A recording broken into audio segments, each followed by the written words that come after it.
Before we begin with this video, I wanted to celebrate hitting 30,000 subscribers. And the best way to do that, of course, giving back to you, would be to do a giveaway. And I wanted this giveaway to be the best one I've done yet. Something that would actually make sense of what's going on in The Walking Dead right now. With the show getting so close to the beginning of the end for the comics, I wanted to do something related to the comics that would help you better understand the show. So for this giveaway, celebrating 30k subscribers, I'm giving away the 15th anniversary box set of The Walking Dead comics. This giveaway ends on the 25th of November. This is around the time season 10 will actually have its break. So the first half of the season would be done. And so within that break, you could get caught up on most of the comics. Now to enter, of course you've got to be subscribed to the channel, but all you've got to do is follow me on Twitter and Instagram. And on this video, comment what you're most looking forward to seeing in season 10, and then a few lines below just write you want to win. Now that's only eligible on this video. It's just on this video does that count. I'm going to come back to this video and look at the comments. And the way this works is I'm just going to go on my Twitter followers and randomly scroll up and down and get a random profile. I'm then going to DM that person and make sure they have proof that they were following me before I DM'd them on Instagram as well. And then if I see that they've commented on this exact video,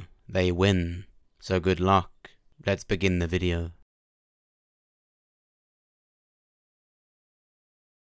Season 10 episode 4 is one of the best episodes of The Walking Dead I think I've ever seen, not just of previously what we've seen in season 10, but just one of the most enjoyable and best episodes I think we've seen in The Walking Dead for a very long time. This episode was really good at dealing with real life issues in an unrealistic apocalyptic universe. In fact, with how unrealistic The Walking Dead can be, this was very realistic. Judith, even in this episode, was finally acting like a kid, like a kid should be. She even made a comment in this episode about RJ to Michonne. She said, finally RJ is useful for something, which is actually very real and aware of the story. Like, I think Angela Kang must know that, how useless that character is, not because he's a kid, but it's one of the most pointless things I think Angela Kang has ever done. RJ is completely unneeded, and it just annoys me that it happened off screen. But I'm happy that it was acknowledged. It's not just something that the show normally does, which is just make us feel forced to like this character. But the best thing this episode did was show Ezekiel's real side. We didn't actually know he felt this kind of way. I mean, we knew he lost everything, but not for a very long time has The Walking Dead shown such a relatable side to Ezekiel or any other character. It really caught me off guard at first, because we saw Ezekiel by himself on his horse. It was really strange. I thought Ezekiel would be the betrayer. I genuinely thought that at first, because when I first saw Ezekiel, my first thought was the fact that he is said to have a big secret in episode 5. So could it be that he's been seeing the whispers? But of course it was revealed. Ezekiel has been contemplating suicide, and it's possible that he may have actually done that if Michonne had not turned up.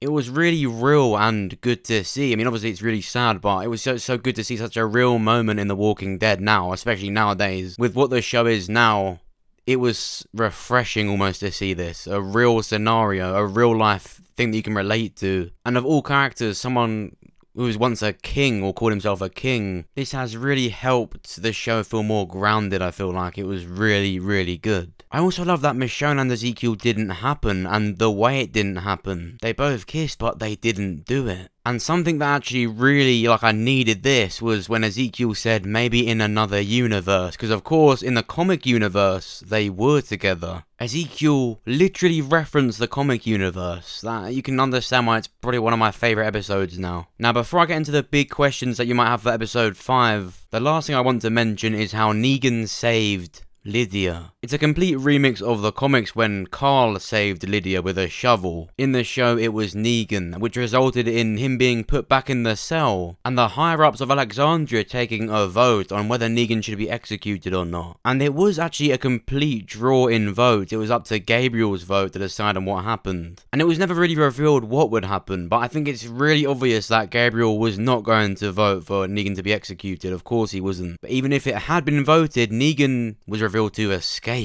And as of right now, we actually don't know how he got out, and people have been asking me, and I just think Negan escaped. That is as simple as that. And I think we all know where Negan is going. Now, the trailer for episode 5 shows Brandon, Negan's monitorer, almost carer, finding Negan. So he's been looking for Negan. Of course, Negan's almost his responsibility, and Brandon has caught up to him. Now, what this could be, though, is Brandon has let Negan out anyway. Negan's convinced Brandon to take him outside, maybe just for an outing. But what it looks like is Brandon's finding Negan. Now, spoilers for the comics, but this is what happens around this point. Brandon lets Negan out, and Negan stabs him. Because in the comics, Brandon is more like Gage. I'd say even worse than Gage. And so Brandon, having lost loads of people to the Pikes, he lets Negan out, but he doesn't just do that. He wants to betray the communities. He wants to go to the Whisperers and devise a plan to have them all killed. And so, literally in the same kind of dynamic that we're seeing in this trailer, Negan kills Brandon and then goes to go and kill Alpha. So, do I think that's going to happen in the show now? Well, very quickly in this episode, if that's going to happen, Brandon very quickly has to become a bratty kind of character. Because Angela Kang has gone to a lot of effort into making Negan likeable by saving Judith, Dog, and now Lydia. If they make Brandon some relatable, nice character that doesn't want to betray the communities, then I don't think Negan can kill him. But I do think it's likely it will be revealed that Brandon let Negan out.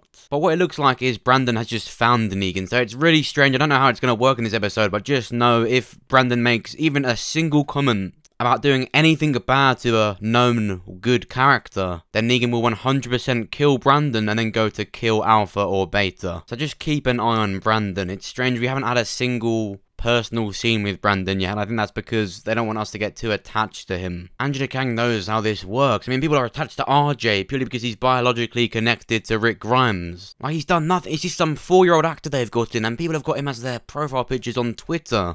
There's accounts dedicated to him. It's a 4-year-old actor they've got in. What are you doing? Like, people hate these different opinions, but am I really the weird one not liking this kid? I mean, not the actor, the character. The character annoys me having off screen. Am I really the weird one here? But the point is, Angela Kang is very careful at getting us attached to certain characters. The trailer for episode 5 shows some very quick shots, and one of those shots look like Negan is slowly realizing Brandon's intent. I think it will slowly be revealed that Brandon enjoys monitoring and watching over Negan because he sees it as a chance to get out of the communities and devise a plan to betray the survivors, and ultimately go to the Whisperers, more to use them as a weapon than because they agree with their ways. Brandon wants to completely go to the Whisperers to get everyone else killed. But like I said, just keep an eye on Brandon. If he shows any sign of being even a little bit against any of the good characters, then Negan is going to kill him. It's 100% going to happen. And another big thing that's going to be happening in episode 5 is the mystery of the whereabouts of Kelly. It's looking like she's going to disappear very early on in the episode, but how? Does she get bitten? Well, 100% I believe she's certainly going to die in season 10. There's no way she's surviving this season. But will this be her death? Will she get bitten? Well, I think it's completely likely she probably goes missing and doesn't appear to the mid-season finale and then becomes the death for the mid-season finale. Of course, it's an annual thing for The Walking Dead to do. But I don't know if this really will be where Kelly gets bit. I think she's going to have a much different death, more related to her hearing. I think it would mean so much more and make so much more sense if it was related to the Whisperers. A character's losing her hearing in the Whisperer War. There's a lot more meaning behind that, a lot more fear. I don't think Kelly having a similar death to Carl would really work. And if she really does get bit and then appears a few episodes later, I don't think that's even possible with the timing and what's going to take place. And especially with what we saw in episode 4 of Luke, it's really likely he dies in the mid-season finale. He had almost his final goodbye to the newer characters that he arrived in the show with. So I do think Luke will die at Oceanside in the mid-season finale. Will it be Gabriel's comic death? No, I don't think it will be. But Luke has had this massive fundamental change and now he's found love with Jules. It's just what happens in The Walking Dead. I think it's really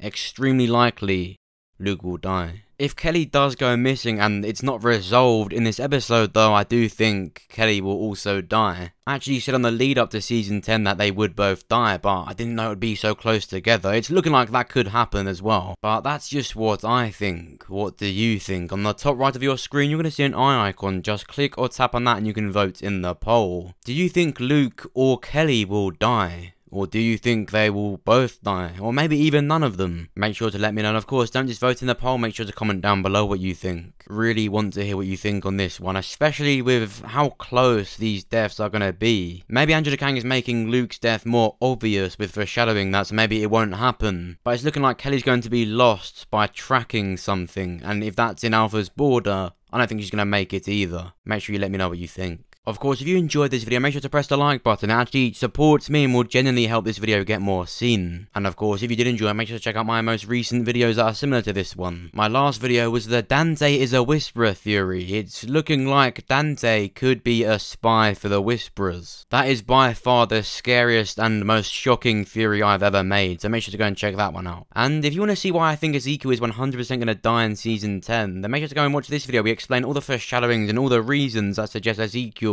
really will die in Season 10 and is extremely likely. So make sure to go and check that one out. There we go.